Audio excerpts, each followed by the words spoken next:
Howdy, folks. Welcome to Redneck Gone Green. I'm your host, David Cobb. I am the Redneck, and you bet I've gone green, and I'm trying to convince you to do it too. And as we always do, a reminder here, when we say go green, we mean that in two very important ways. The first way is the deep ecology way. We don't mean mere environmentalism or conservation. We mean real green, deep green, the recognition of the interconnectedness of all of life. And whether you come at that from a hard science perspective or an eco-spiritual sacred position, or like me, you think they are both accurate and true, the point is we are all connected in this web of life, and anything that we do to that web through individual action or collective action or society itself, we are ultimately doing it to ourselves. The second way I mean green is Green Party. I am an unapologetic and proud member of the Green Party. We don't turn this program into an advertisement for the Green Party, but what we do say is this. We think in the United States that the current leadership of the Democratic and Republican parties are fundamentally committed to a worldview of capitalism, of empire and U.S. domination of the globe. They are committed to a system and a structure that we think is fundamentally racist, sexist, class oppressive. And as if that's not bad enough, and we know you think that's bad, if that's not bad enough, these social, political, and economic institutions are destroying the planet that we depend upon for life itself. So we believe we need a people's party, working class, that can break it down without dumbing it down, bring more people into the electoral space, and recognize that although electoral politics is not the end-all be-all, that it is a front of struggle, that we need to engage elections the same way we need to build community land trust and build community gardens and so forth. So remember, at Redneck Gone Green, what we're trying to do is to convince you, the viewer, the listener, the active participant of our community, that even as horrific as things are, there is a path forward. And every week we bring to you guests that are proving that that is true. And this week is no exception. We'll be bringing in Sarah McKinley and Neil McElroy from the Democracy Collaborative. They are both leaders in the community wealth building program of the Democracy Collaborative. Sarah serves as the director of that program area. She's got over 20 years of experience in community development. She currently lives in Brussels. She is originally from Washington, D.C. Sarah, welcome to Redneck Gone Green. Hi, David. It's a great pleasure to be here. I'm all fired up. That intro was excellent, and I love the music, so I'm ready to go. All right. Well, before we get you in the conversation, we're going to bring your compadre into the conversation. This is Neil McElroy. Neil is the global lead for community wealth building at the Democracy Collaborative. He spent 20 years as the executive director of a really progressive think tank in Europe called the Center for Economic Study or Strategy. He currently lives in the West Highlands of Scotland, and as you'll hear, as soon as he opens his voice, he's been there for a while. Neil, welcome to Redneck Gone Green. Great to be here. Thanks, David. And that banjo music was brilliant. Hey, that's fired me up. I'm looking forward to this. Let's get going. All right. Well, and I got to say, like, for both of you, I want to own to the audience that I know Sarah and Neil personally. I think they're brilliant thinkers. They're strategists of the highest order. And what I love about them is they have a vision for transforming society and make direct work on the ground to actually make that real. So I'm going to start with you, Sarah, and give you the opportunity to say, community wealth building, what does that mean? Yeah, thanks, David. And I realize that is a bit of a mouthful. The term community wealth building sounds a bit techie, but it really does what it says on the tin, right? It builds. So it's about actively building community, so collective, all of us, wealth, meaning our prosperity, our ability to thrive, our ability to take care of each other, and how can we do that in a collective way. But we mean it in a very applicable and practical manner. So when we at the Democracy Collaborative talk about community wealth building, we're talking about a set of actions that builds up to an economic development strategy, transforming communities based on broadening ownership and control of assets in place. So it's really about looking at assets in our community and thinking through how we can open up the ownership, the control of those assets so that the wealth that they generate benefits more of us and that we have greater agency and control in our economic conditions and futures. And it's really about actionable ways to do that, and then how to connect those actions up in meaningful ways through the policy, the infrastructure development, the connective tissue that make all of those activities greater than the sum of their parts. So it's a broad and inclusive strategy that has lots of different ways that you can come about it, but it's really about action to broaden that ownership as a means of democratizing our economies, starting at the local level. Again, folks, as I told you, that these are people who can break it down without dumbing it down. I love the way you talked about it in very plain, easy to understand English. I reckon, Sarah, I could take you to a pool hall or a bowling alley, and you would be able to strike up a conversation with folks, and just about anybody could understand that. So, Neil, I'm going to bring you in as the global lead for community wealth building and ask you first if there's anything that you want to add or riff on what you heard from Sarah, and then kind of give us the big picture globally, because Sarah repeatedly talked about actionable, actionable, actionable. And I'm going to invite you to, again, riff on what Sarah said for the definition, and then give us a couple of examples of community wealth building in action. Yeah, sure. Well, for us in community wealth building and Democracy Collaborative, wealth, defining feature of all economies. Who has it? Where does it go? How do we make it green? And how do more people get their hands on it? So in a sense, it's rewiring, if you like, the economic system with a focus on wealth. And I think it's worth thinking that there's many, as I look at different places in the world, there's many progressives across, in every single place, there's somebody trying to fight against the wealth extracted, the wealth that's not landing with them. And so there's a plethora, there's a everywhere you go, people are fighting against that kind of the how wealth is not reaching them, or it's being extracted, or it's damaging their environment. The trick here is, how do we actually mobilize that progressive activity?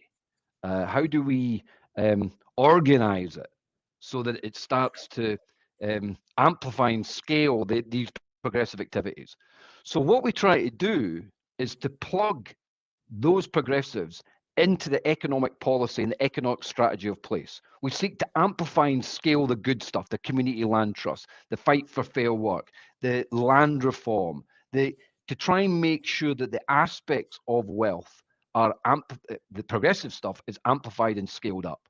And so we're seeing a lot of stuff happening in the United Kingdom. We're seeing stuff in Australia. We're seeing stuff where it's bringing together progressives who are trying to do good stuff to try and plug their activity into the mainstream economic strategy so it can be amplified and scaled up. So one thing that I'll just point out, Sarah, I'm going to kick to you, but I really think it was worth pointing out that both Sarah talked about building the connective tissue of these different things that were happening. Neil talked about mobilizing and organizing it. One of the things that I really appreciate about the Democracy Collaborative and the community wealth building approach is that it says, yes, there's great things happening, but it hasn't actually been properly synergized into an ability to democratize the entire political economy. So I just want to lift that up. And Sarah, it looked like you were going to make a point. Yeah, and David, you already really queued me up for that.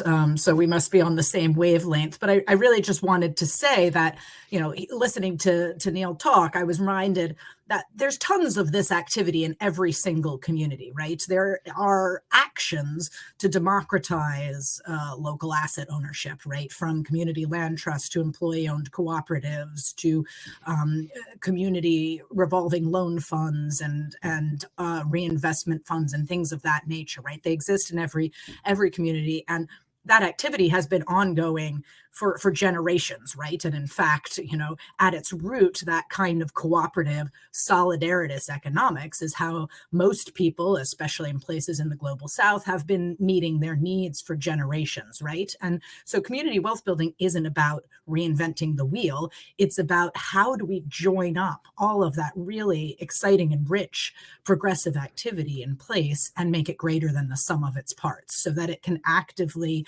really begin to be a countervailing force to a more extractive economy. And that's the goal, right? So excellent activity going on in almost every community, but how do we connect it, right? And how do we create that vertical power so that we can begin to really present an alternative to way our system functions at the moment, to really model system change. Folks, you're listening and or watching Redneck Gone Green. I'm your host, David Cobb. I am the Redneck. I have gone green, trying to convince you to do it too. I'm being joined by two powerhouses, Sarah McKinley, who serves as the director of the Community Wealth Building program at the Democracy Collaborative, and Neil McEnroy, who is the global lead of the Community Wealth Building program area at the Democracy Collaborative. So, Sarah or Neil, either one of you, I'm gonna pose this question to you because I want to break it down without dumbing it down, and that is to speak plainly. Because when I listen to y'all, I get excited, and I'm like, hell yeah, community wealth building. But I talk to other folks, especially in the more what I'll call traditional community development spaces, and they'll literally talk about how excited that they are that they've been able to get a corporate franchise to come into the community simply because it's bringing a business into a building that had that was not that was vacant, right? So to me, that doesn't sound like what I'm hearing from y'all. And yet I sometimes hear some people talk about that as community wealth building. Am I schizophrenic? Or, I mean, that doesn't seem like the same damn thing. No, no, it's not the same damn thing. Like any term, people, it gets into the lexicon, it gets into the culture, and people start using it and co-opting it and watering it down. But fundamentally, community wealth building, true community wealth building, is about ownership and control. So there has to be that hot word ownership. It needs to be owned democratically by communities for communities. People talk about community wealth, which, in a sense, it's just like communities getting some benefit from the wealth. Well, we believe that true community wealth building is economic democracy wired in. Ownership and control is key. And so we need to guard against, if you like, the softening, the weakening, the slicing and dicing of the term. And it's something that becomes a bit vanilla. Yeah. It has to have that fundamental economic democracy and ownership at its heart. And Sarah, one of the things that you talked about again with the actionable, these things are happening. I'm curious, and let's get to the U.S. And that's the one I wanted to bring you in specifically, because I know that I think you and Neil are both actually at this moment traveling in the U.S. Where are there some examples of community wealth building from the democratizing the economy, the effort to build the kind of cooperatively community ownership model that both of y'all are talking about? Where might listeners or viewers look at to say, oh, this is what it looks like here in the US? Yeah, and there are lots of really exciting examples. The one thing I will caveat before I go on with some of the examples, though, is that community wealth building inherently, because it's based on the assets of a place, right? It is inherently every context is going to be different, right? It'll look different in every place. So even though there are universals and different actions that you can take across a spate of different approaches, it will depend on your context how you go about it. So it will look different in every place. You can't just sort of plop it and do it there, and it will depend on what's already going on there. That said, there are lots of very exciting examples, and they're all evolving, right? They're all experimenting. The basis of community wealth building is that we're working to democratize the economy, and so that's an active learning process, right? We have to unlearn many things. We have to relearn certain things. We have to create new practices. We have to use what we have. We have to redirect what we have already, and all of this stuff, it takes time, is complicated, is not straightforward. So I certainly want to honor that. That said, there are a lot of great efforts that are self-consciously attempting a community wealth building strategy. I say self-consciously because there's a lot of stuff going on in the community wealth building sphere that may not recognize itself as community wealth building, right? So part of what we want to do also too is sort of lift up activities and connect it in a sort of conscious way as part of a greater movement of change that's actively seeking to democratize local economies from the ground up. So just a few places that are experimenting with this. One of the ongoing self-conscious examples around community wealth building is in Cleveland, Ohio, with the Evergreen Cooperatives.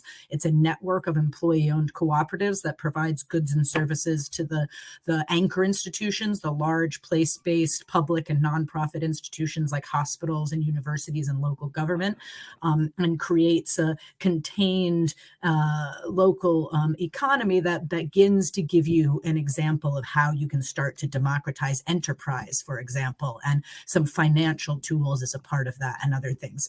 The city of Chicago is looking at community wealth building as a means to deliver on its promise of addressing racial inequity and segregation that are so long and deeply held in the city of Chicago, and recognizing that in order to address racial inequities in the city of Chicago, they have to intentionally address economic inequality.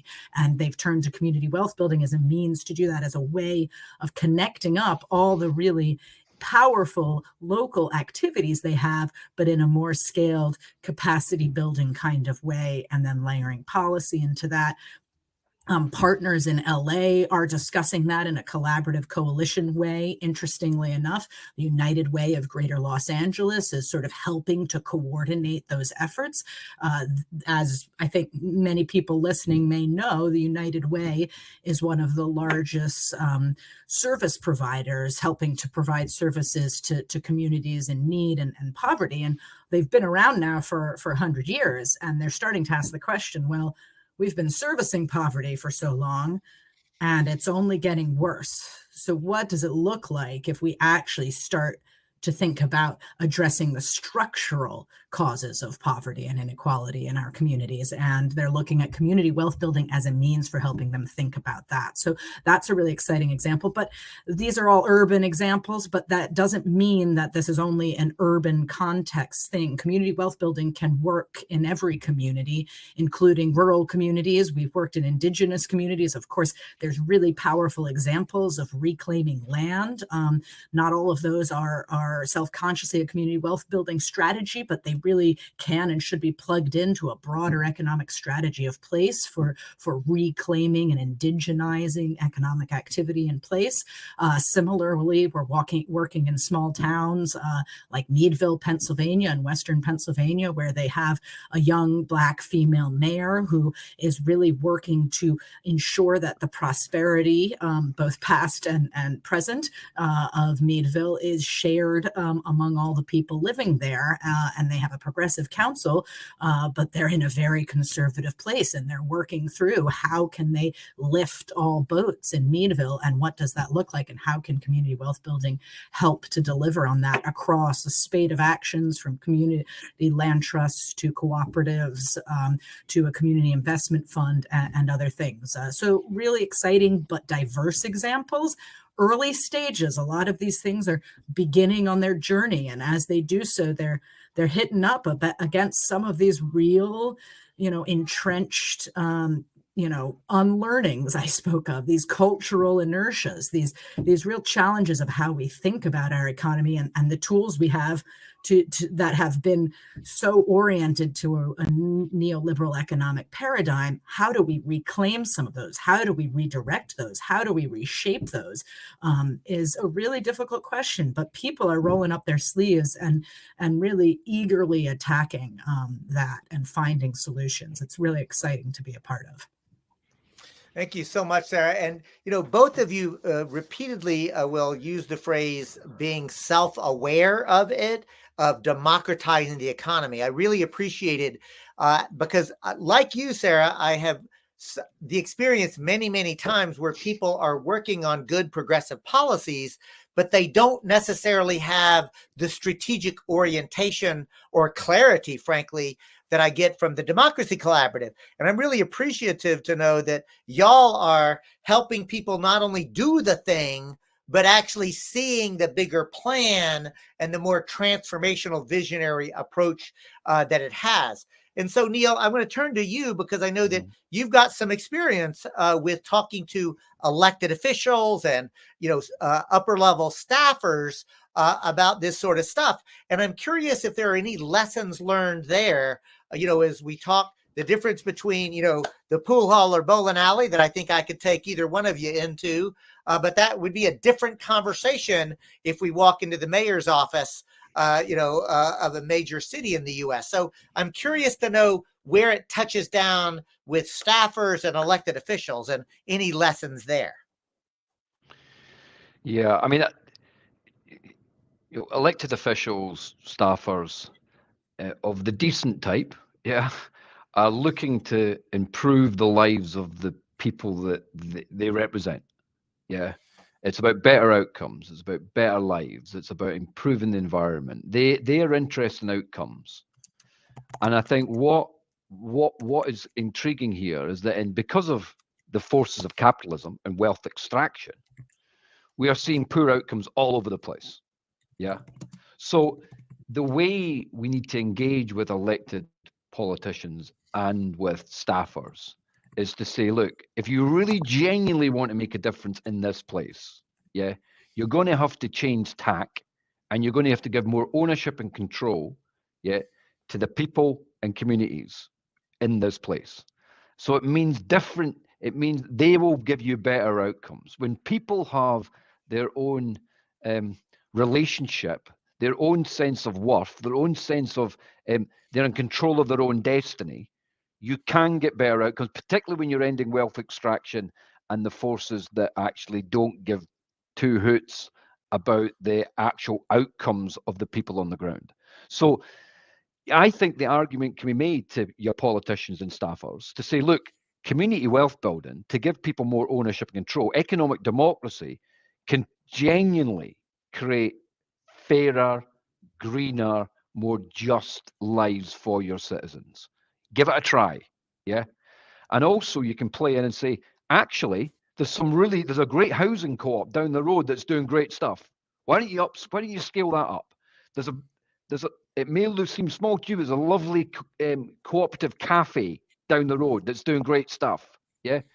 There's examples in all places, and you lift them up. You cast a torch onto it and say, these are the good things. We need to scale this. So look, you're always going to get politicians and staffers who go like, they're too much in bed with wealth extractive forces. They're too much in bed with the big corporates. They're not going to be listening. Yeah. They've got another nexus to their power. They've been beguiled by another powerful force. Yeah. And it's hard to knock them away from that. They're bought, they're vested into that.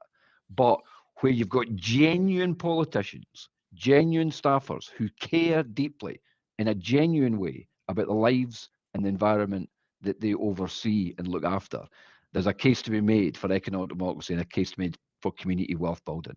And we need to plug that in there. And some of our tactics, I suppose, are intentionally about let's play into the economic or social strategy of place.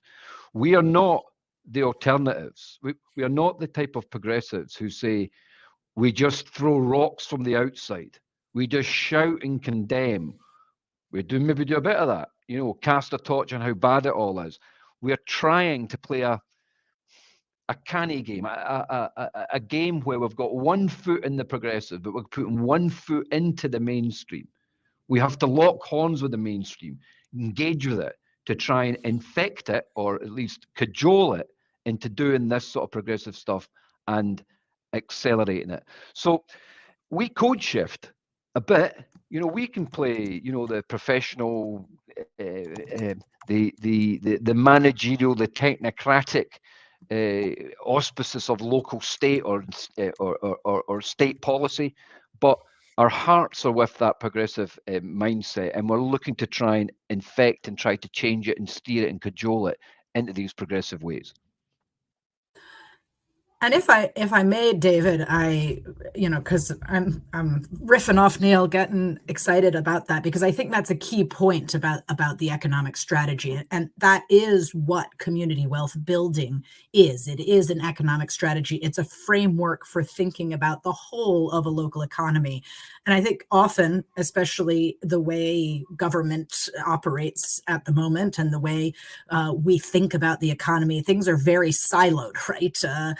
Housing doesn't talk to environment and all these kinds of things, and it doesn't really make any sense. So one of the things we want to do with community wealth building is to create a framework for thinking about the whole of a local economy. So we talk about the 5 pillars of community wealth building, or the 5 areas, of you will, of a local economy that you can focus on to enhance and augment, as Neil was saying, these economic democracy activities. So those 5 pillars are, in short, and we can dig into that a little bit more, they're progressive procurement, so looking at local public spending and how we can ensure that that's lifting up and supporting more democratic activities in place. Locally rooted finance, so ensuring that private capital is circulating for the benefit of community and the people in place in that community, and how that we can ensure that finance is not only just serving, but actually owned by and directed by community for our benefit. Inclusive and democratic enterprise forms, so looking at a plurality of different enterprise forms, not just sort of single private enterprises, certainly not corporate enterprise forms, but how can we think about employee-owned cooperatives, right? Social enterprises, municipal public-owned enterprises, and how do we democratize those enterprises and make them in service to community?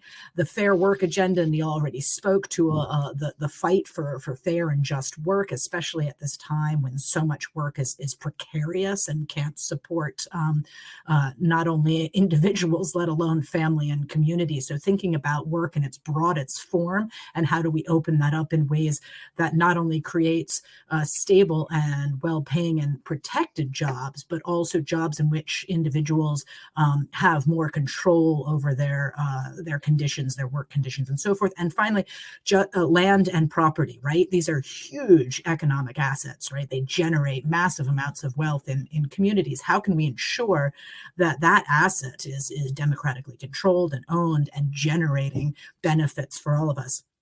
But we've brought up a visual, and I know some of you are listening to us as a podcast, so you can't see that. So we'll describe that a little bit more. But the power and what we call the community wealth building wedge is how all actions across all 5 areas of a local economy, all of these exciting and creative actions to democratize, when they come together with policy, with the connection and interconnection that we've been talking about, with capacity building, with ecosystem development, getting at that sort of coherent movement and power base, that's when they can really begin to scale and provide an alternative to disrupt and ultimately displace extractive economic activity in place. And so for those of you who are watching on video, you are actually seeing that wedge in action. I want to really point out that for those who are listening on the podcast, all you have to do is go to our YouTube channel, Redneck Gone Green, our Rumble channel, coincidentally also Redneck Gone Green, or our Substack where we put our writing. I'm going to make sure to write an article about this, use this diagram. And where can you find our Substack? Like very cleverly, we've also named that Redneck Gone Green. So the point is, though, that when you look at this image, what I love about it, Sarah and Neil, is you've got the people pushing each one of those, driving it in. So there's really a sense of both collective action. And what I love is you get in where you fit in, right? So if locally rooted finance is the thing that inspires you the most, well, there's a spot for you. If land use and property use in an appropriately sustainable way is what really floats your boat, then get in there. And then the second thing is that wedge is pointed at the local, breaking up the neoliberal way of doing things.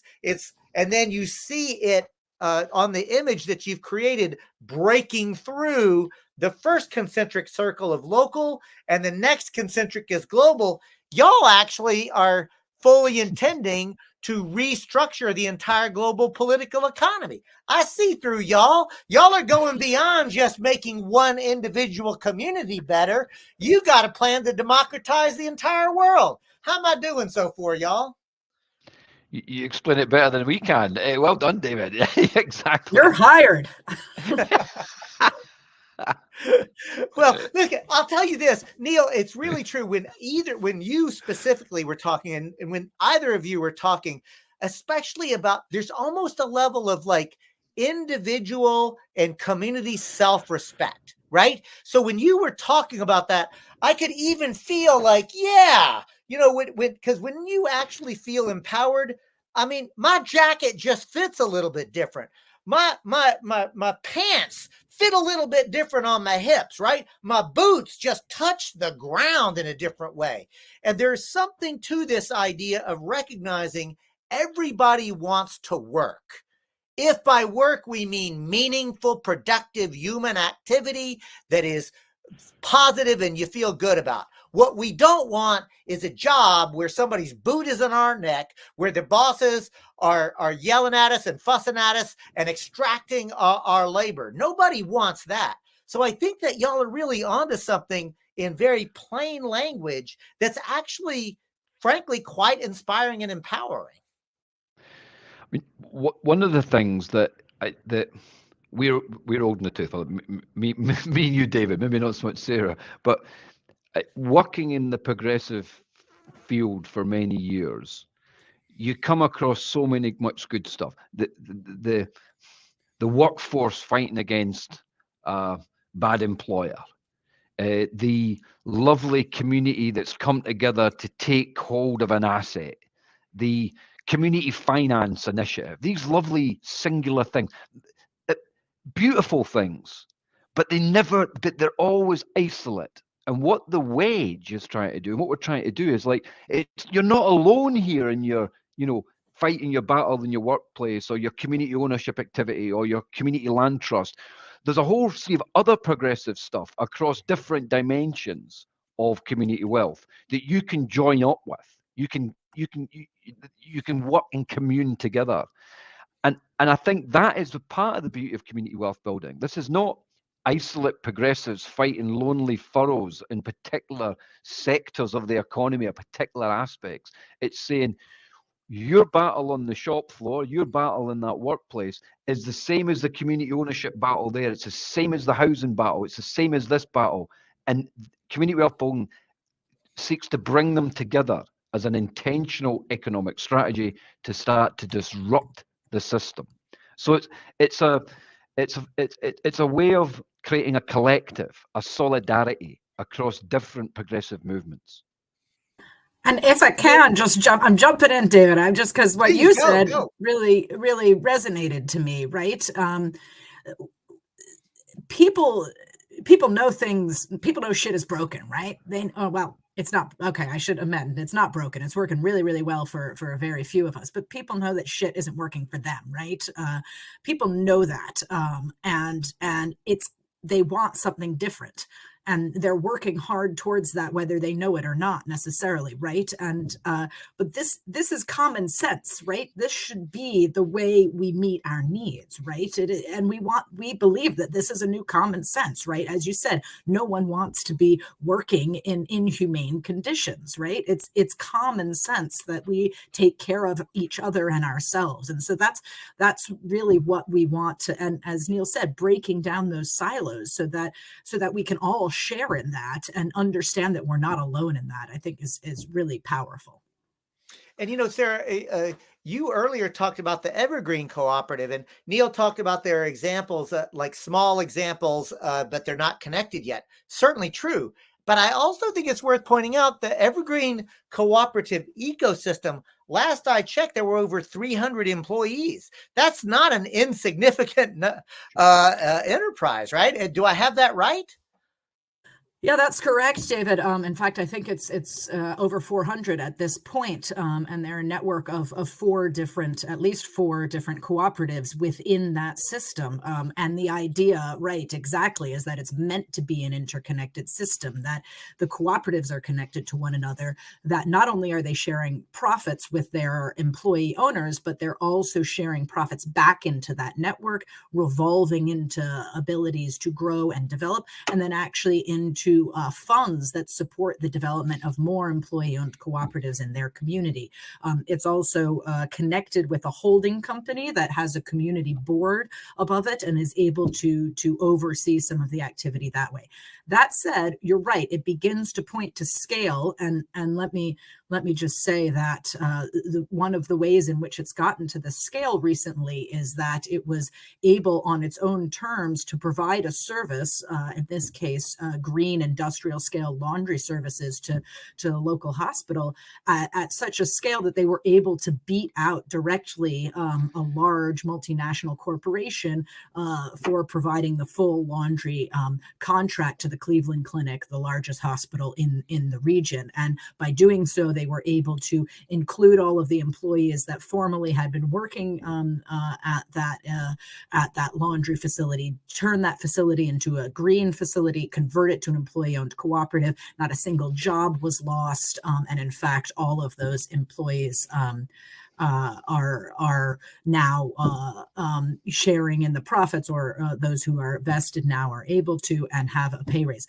That said, so there's scale, right? There's beginning to show a local ecosystem of place. 400 employees is not a huge amount in the scheme of things, right? We need to go bigger. We need to go stronger.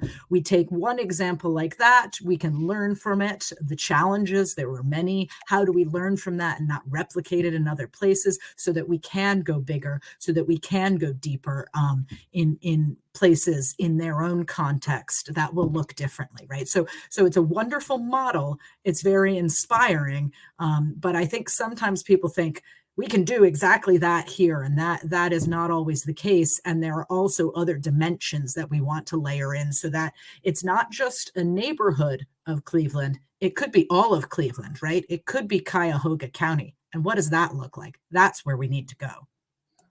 Sure. Just telescoping out a little bit in here, is that wealth. We have never had so much wealth. Globally, there's a lot of wealth around. In fact, was it 20 of the richest people in the world own the same amount of wealth as half the population of the world, roughly? Get your head around that. Well, hold on. My redneck sensibilities. I need you to repeat that again. Yeah, so that everybody can be as pissed off about it as I am right now. Yeah, it changes, but broadly speaking, it's 20 of the richest people in the world own the same amount of wealth as half the population of the world.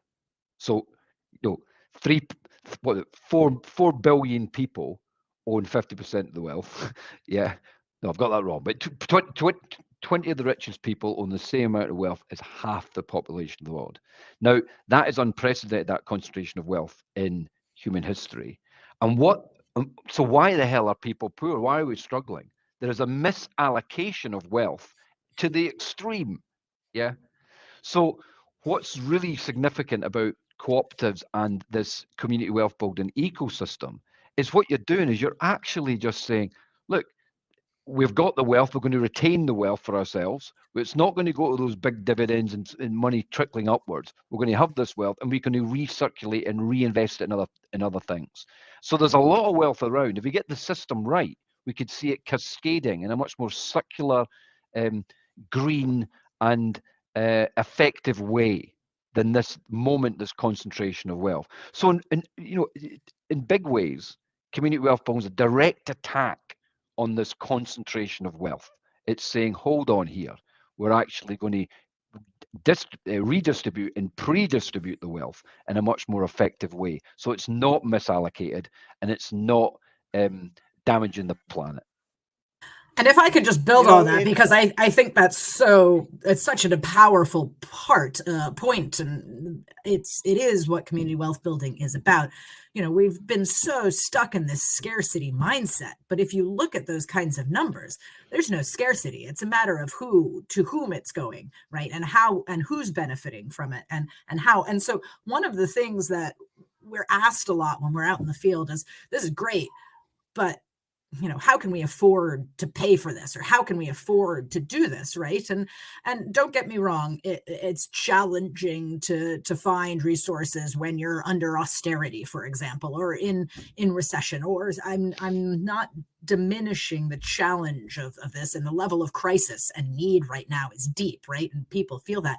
But how much damn money is going to tax breaks for corporations who create jobs, shit jobs for people, right? And not the jobs that they say they're going to create, right? How many resources are being pissed away to McKinsey and to these huge consulting firms, right? How much money is going to creating support services for corporate attraction and enterprise, right? We have the resources. It's just going to the wrong place, right?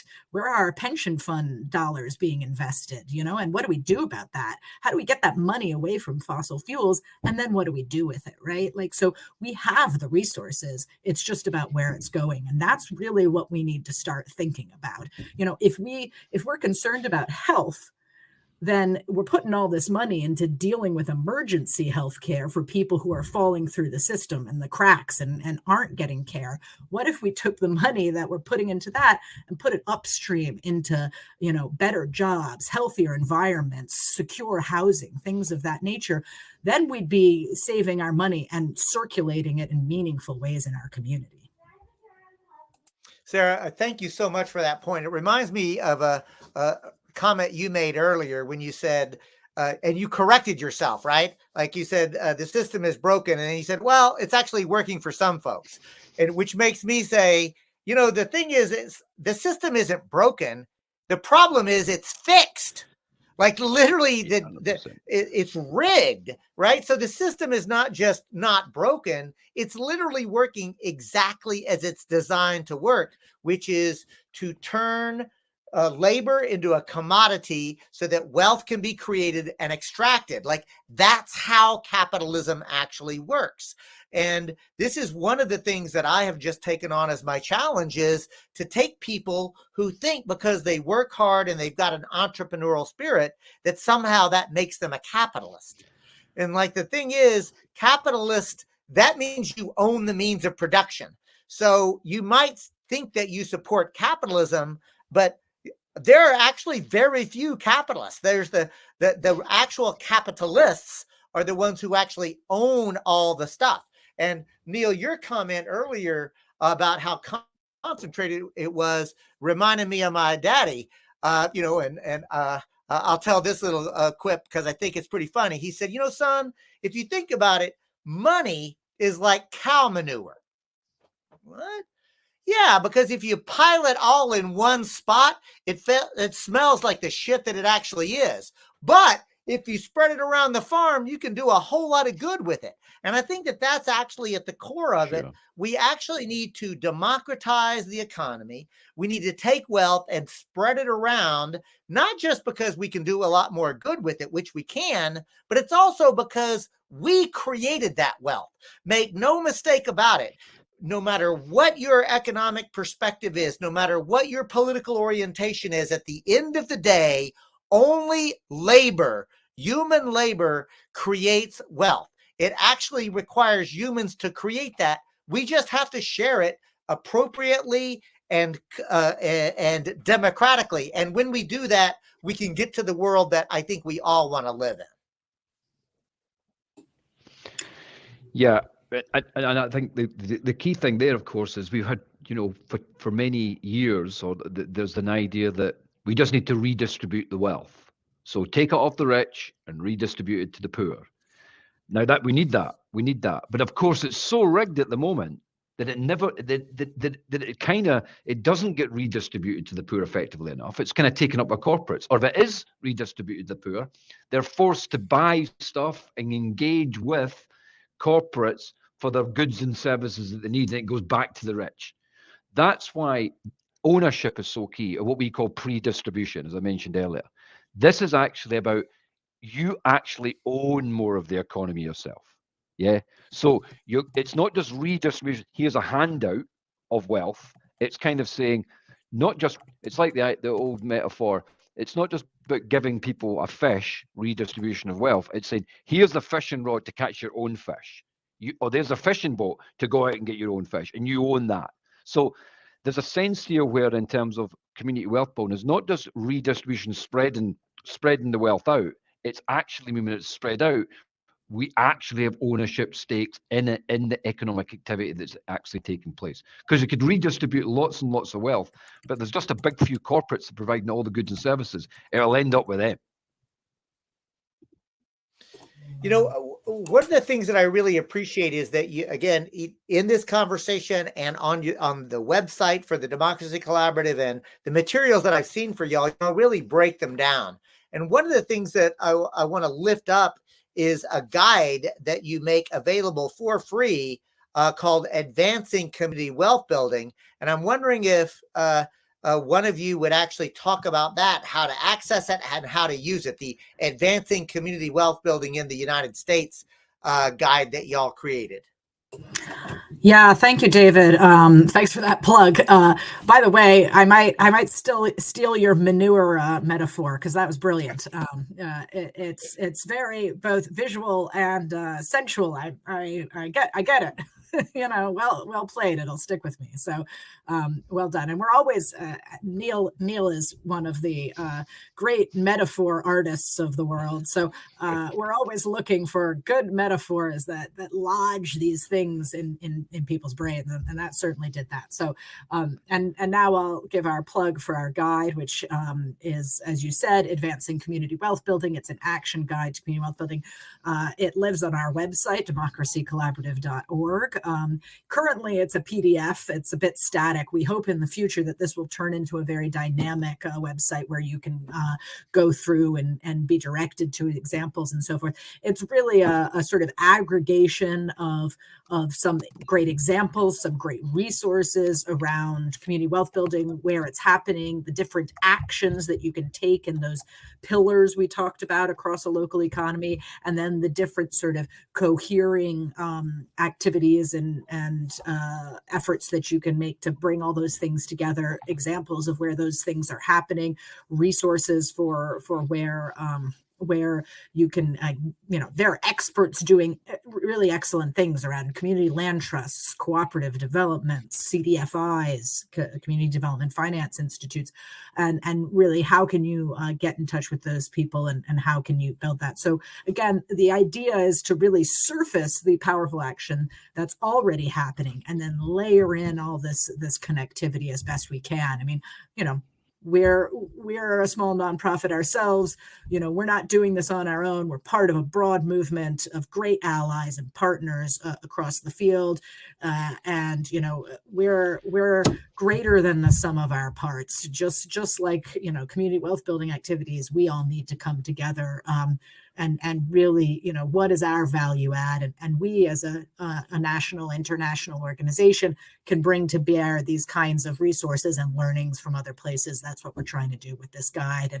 And we hope to really be generating more tools like that So would love to hear from people what's useful, what's not, how we can continue to improve those kinds of materials. So there's the community wealth building guide, but from people of my generation will recognize, but wait, there's more. Because I want to turn to you, Neil, and get you to talk about the technical assistance task force that's available that really can actually provide a level of real support for how to apply this stuff. So tell us about that technical assistance task force for community wealth building. Yeah, we're not quite there yet. Yeah, we're moving fast, and there's things to kind of develop. And this is one idea, I suppose, and we need to get going on it.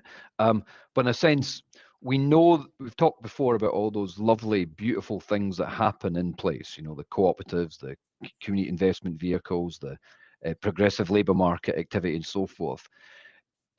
In certain places, we need to go in with the top experts that know how to amplify and scale those things. It's the people that's skilled in corporate development, the people that's skilled in progressive procurement, the people that's skilled in land reform, the people that's the planners, the people that's skilled in community finance.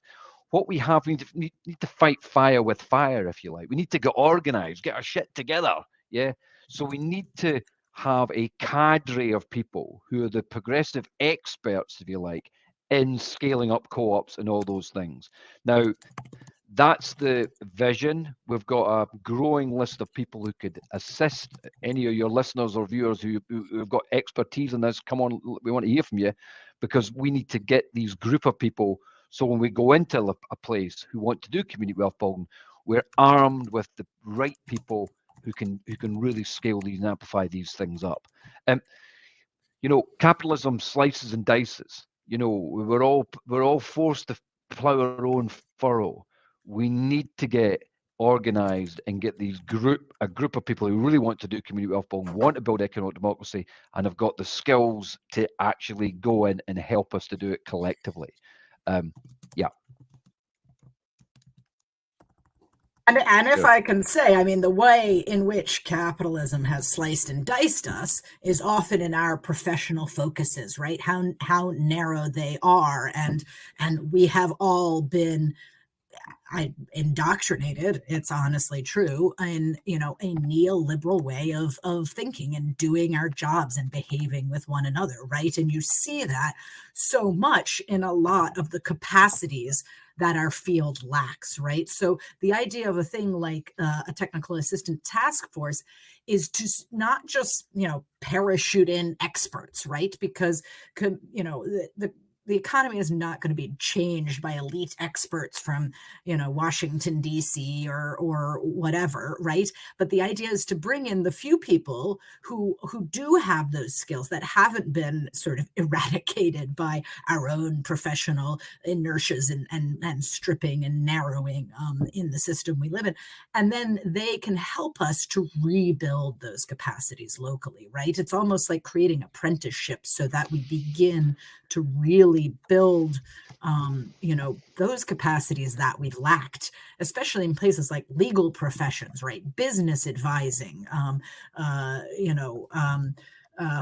finance and loans and things like this. These kinds of things have been so narrowly defined that we need to broaden out and bringing in different expertise to really build out those capacities in places and grow those fields in new ways. And so we're also thinking about this too, and thinking about sort of professional development programs. How can we get in on those, right? How can we help to influence and redirect some of those things? So, it's all hands to the wheel here, but bit by bit, we can rebuild and recreate these skills and capacities.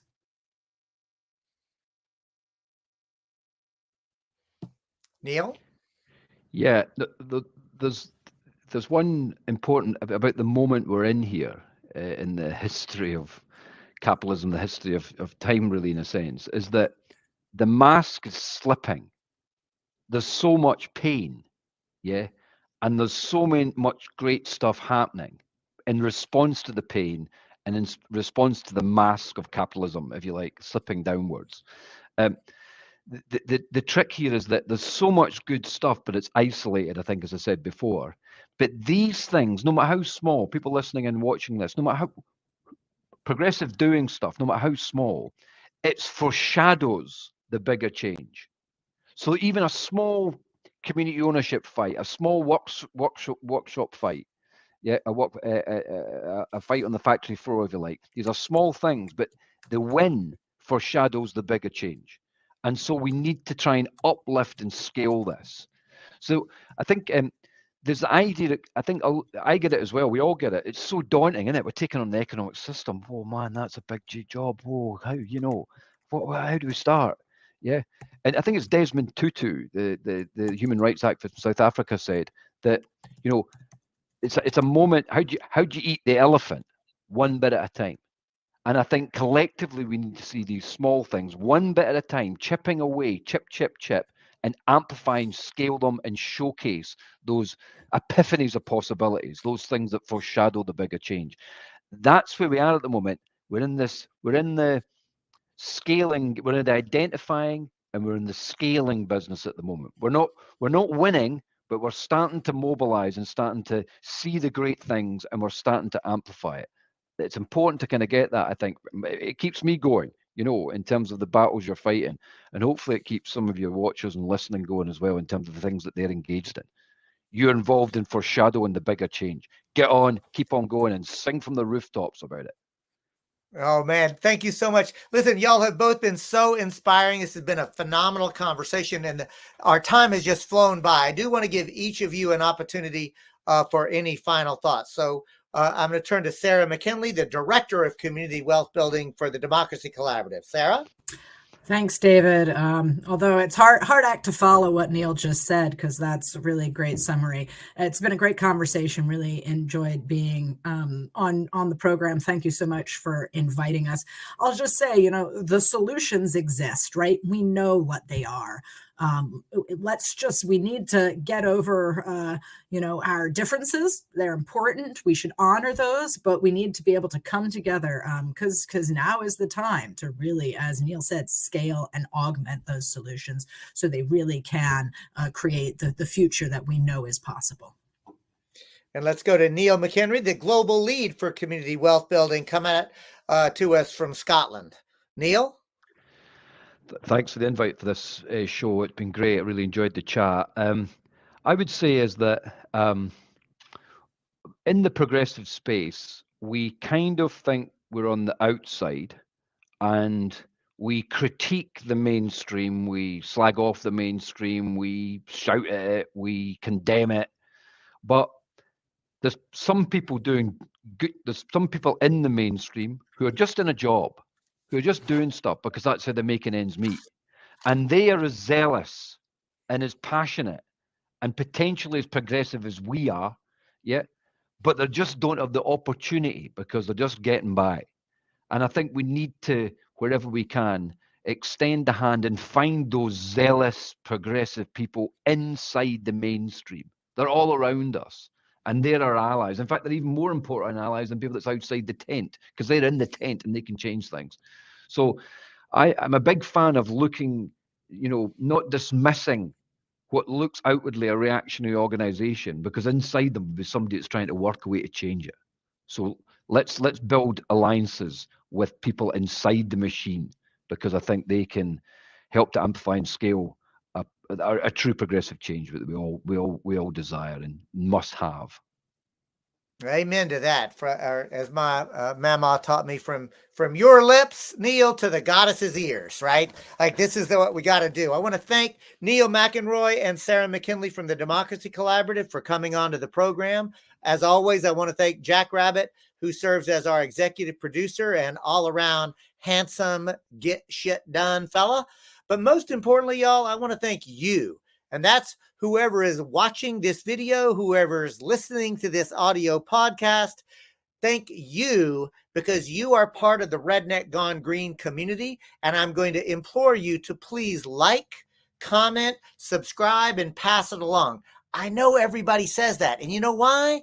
because it's the only way to break through the corporate veil. It's the only way that we, the people, can come together and build a force that's large enough and powerful enough to go against the concentrated wealth and money. The good news is that this movement is getting larger, stronger, and better organized every day. I want to thank you again for doing whatever it is that you do. And remember, nobody can do everything, but everybody can do something. So figure out what your something is. Figure out what you're passionate about. Figure out your bit of the work. Many hands make light work. We're learning to pray with our hands by the work that we do. Figure out what your job is and do